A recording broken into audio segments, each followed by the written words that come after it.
खबर चंदौली से है, जहां 4 अप्रैल को 6 से 14 वर्ष आयु के 100% बच्चों का नामांकन कराए जाने के उद्देश्य से स्कूल चलो अभियान का शुभारंभ माननीय मुख्यमंत्री योगी आदित्यनाथ द्वारा जनपद श्रावस्ती से किया गया।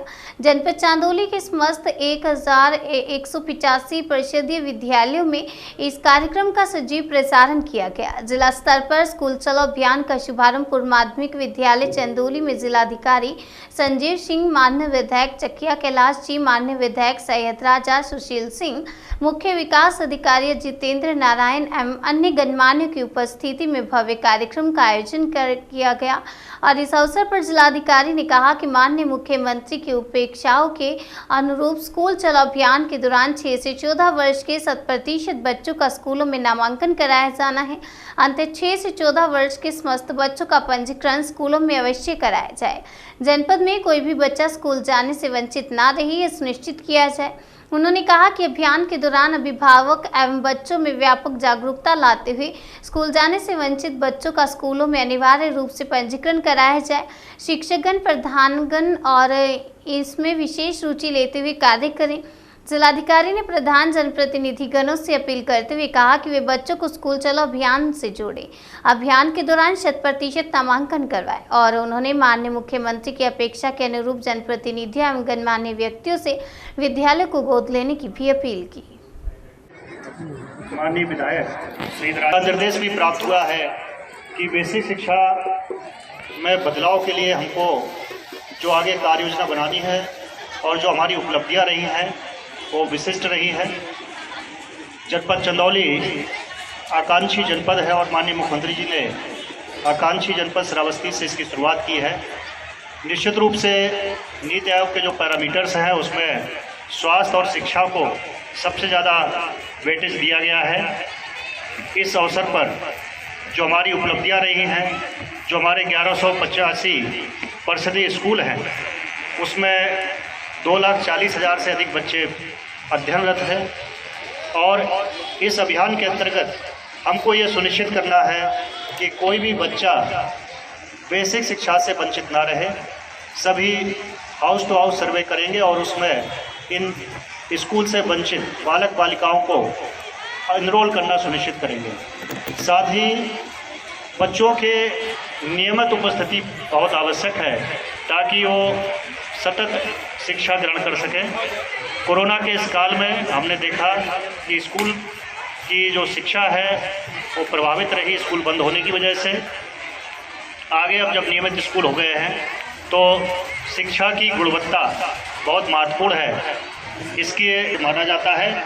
लेकिन बेसिक शिक्षा परिषद में जो विगत समय में ट्रेनिंग कार्यक्रम पर ध्यान दिया गया है और हमारे जो प्रशिक्षित अध्यापक हैं निश्चित रूप से वो प्राइवेट स्कूलों से आगे हैं और एक आदर्श स्थापित कर रहे हैं।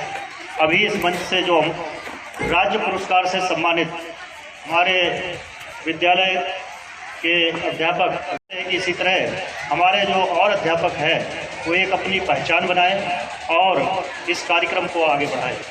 इसके अतिरिक्त जन सहभागिता और जनप्रतिनिधियों की रुचि भी इस कार्यक्रम को आगे। हमारे बहुत सारे ग्राम प्रधानों ने विशेष रुचि ली और उसकी वजह से उनके विद्यालय आदर्श विद्यालय के रूप में विकसित हुए हैं। हर एक ग्राम प्रधान का ये प्राथमिकता होना चाहिए कि उसके ग्राम पंचायत में स्वास्थ्य और शिक्षा के क्षेत्र में विशेष रूप से विकास कार्य हों और ऑपरेशन कायाकल्प में उसका विद्यालय सबसे सुंदर हो, बच्चे उस विद्यालय की ओर आकर्षित हों। आकांक्षी जनपद कार्यक्रम के अंतर्गत जनपद के कई विद्यालयों में स्मार्ट क्लास का विकास किया गया है, फर्नीचर की आपूर्ति की गई है।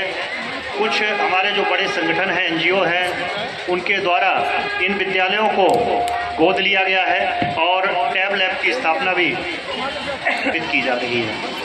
निश्चित रूप से इलेक्ट्रॉनिक माध्यम से डिजिटल प्लेटफॉर्म पर जो हमारा प्रेरणा पोर्टल है उससे विद्यालय में बच्चों के शिक्षा की गुणवत्ता में सुधार हुआ है और शिक्षा के क्षेत्र में उनकी अभिरुचि भी बढ़ी है।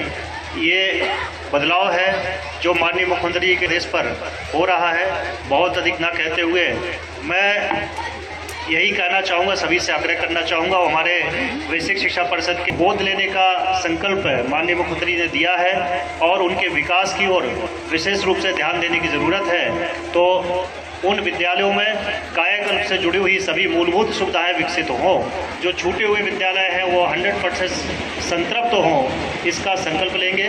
बच्चों को 100% बेसिक शिक्षा के विद्यालयों में इनरोल कराएंगे और उनकी जो गुणवत्ता है, शिक्षा की गुणवत्ता है, उसको निश्चित रूप से बेसिक शिक्षा परिषद के अध्यापक ही सुनिश्चित कर सकते हैं। मेरा उन सभी अध्यापकों से अनुरोध है कि वो नियमित रूप से उपस्थित रहें, साथ ही क्लास के